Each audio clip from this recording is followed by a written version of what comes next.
Gtfo is about a group of 4 people trapped in this underground complex, kept there against their will, forced down into the depths to fetch things or carry out different objectives for this unknown entity called the Warden. The underground complex has been abandoned for many years and it's been overrun by flesh-eating, grotesque monsters, and you want to get out of there.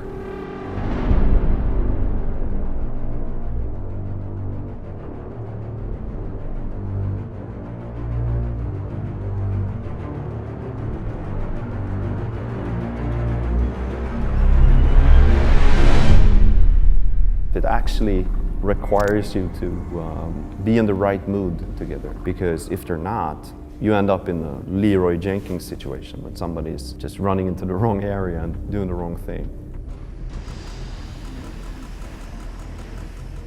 You have survival horror levels of resources. You're almost always running out of ammunition. You're almost always running out of health. This sets a slower and more deliberate pace than other games you'd be likely to compare Gtfo to. There's a lot of emphasis on exploration, stealth, and strategy. If you want to survive, you have to use all your tools and instincts to detect the combat situation before it happens, prepare for it, and control the action. What we experience is that a lot of games that claim to be cooperative really only require the players to fight alongside one another and not really fight together and communicate and coordinate. If you like a challenge, if you like playing together, if you like solving problems in groups, this game is for you. It is very challenging. It is something that will put a different strain on your team than other games. But if you're up for the challenge, this is something for you.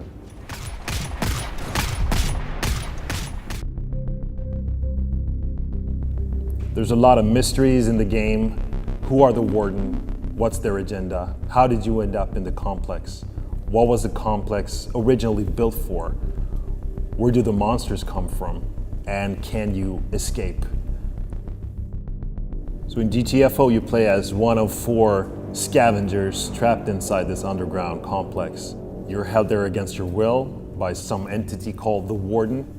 You're forced down into the complex every day to carry out different objectives, and you get to keep what you can scavenge from down there that the Warden aren't interested in. The story is not going to be told through a traditional story campaign mode, but rather through the free continuous updates of the game post-release. The 4 characters in Gtfo is this sort of ragtag team of non-military game characters. A lot of the equipment is repurposed mining gear. They don't have the best weapons. They're not a special unit. We've created games before where the game characters are talking and bantering between one another. But for Gtfo, we really want to take that to the next level. So we have created this proprietary system that can have the characters say different things, and it'll sort of adapt to the current situation and the conditions of the current gameplay session. Do not move. Sleeper. Of course, all this work going into the systems would be a waste of time if the dialogue wasn't excellent. So we hired a professional writer to help us out. Adam Gascoigne is writing dialogue for the game, and he's been involved in some fantastic titles. These are characters, after all, that you as a player are going to spend a lot of time with, and it's important that there's things to take from, things to build the relationship on between the characters and between you as a player and the characters. My name is Ronan Summers. I play Hackett in Gtfo. He's an Irish character, and despite being a cynic and a pessimist and all that stuff, he's also the kind of guy that's not going to let you down. He's a fun guy to play, and I think Adam, the writer, got it bang on with the character, and I feel like the character is really well written. It can be hard sometimes with action-y games to find those little character nuggets and really get that side of a three-dimensional human to come through. But I think Gtfo has spent a lot of time on making sure that these characters are well designed, and that definitely makes it easier to play as well.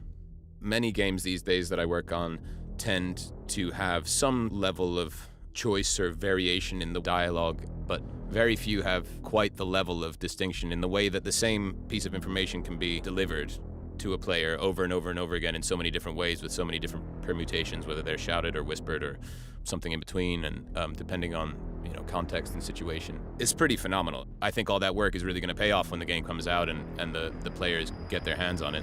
Fans are in for a treat in terms of just the dialogue system and the work that's gone into it. I think it's going to lead to some real replayability for people to just hammer at this thing for 100 hours on end.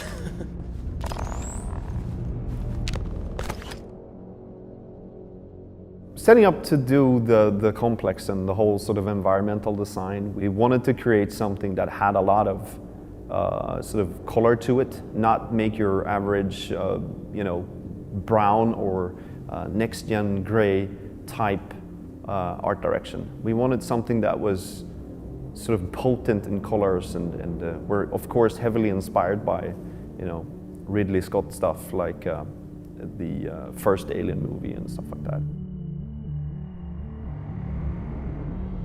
The quality we've managed to get to, we're really happy with, and I think people will sort of appreciate all the work we put down on it in the end, I hope.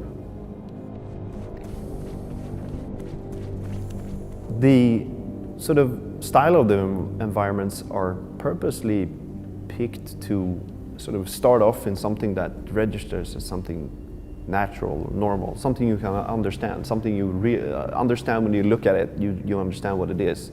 It's not necessarily too sci-fi or too weird or too, it's actually trying to establish some sort of normal baseline for what the environment was, but also sort of rooted in some sort of reality.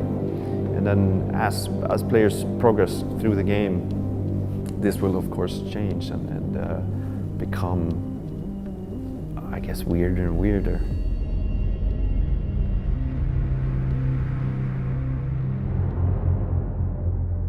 We set out to design something that will freak people out.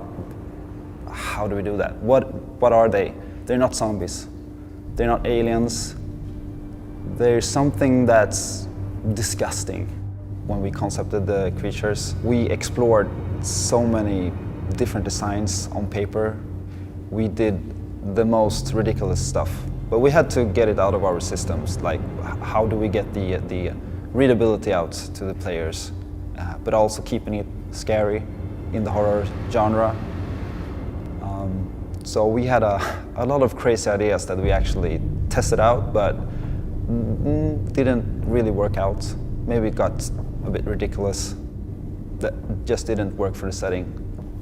Everything kind of ended up being more subtle, actually, which is the difficulties, because we want that readability. We want to communicate clearly. When designing like the disgusting stuff, everything is all in the small details. Is there a twisted face in there, or has the body been decomposed in a weird way that makes you see things move under the skin? And a lot of design actually came together when we did motion captures for the enemies, because we had to really think about how did they move, why did they move the way they did.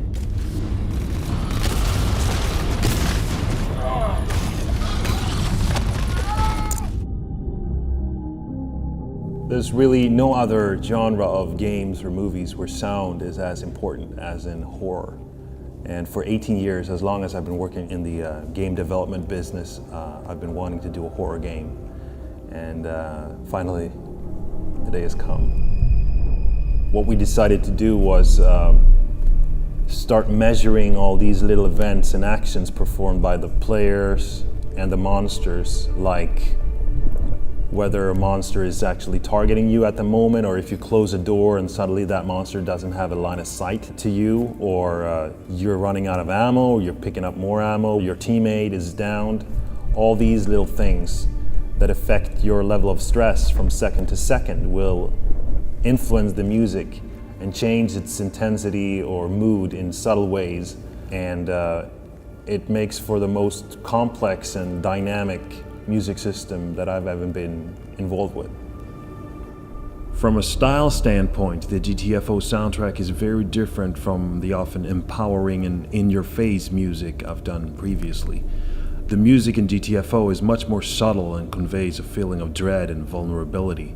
The way it's implemented with near-infinite combinations of random elements makes it unpredictable, and that helps make it very eerie.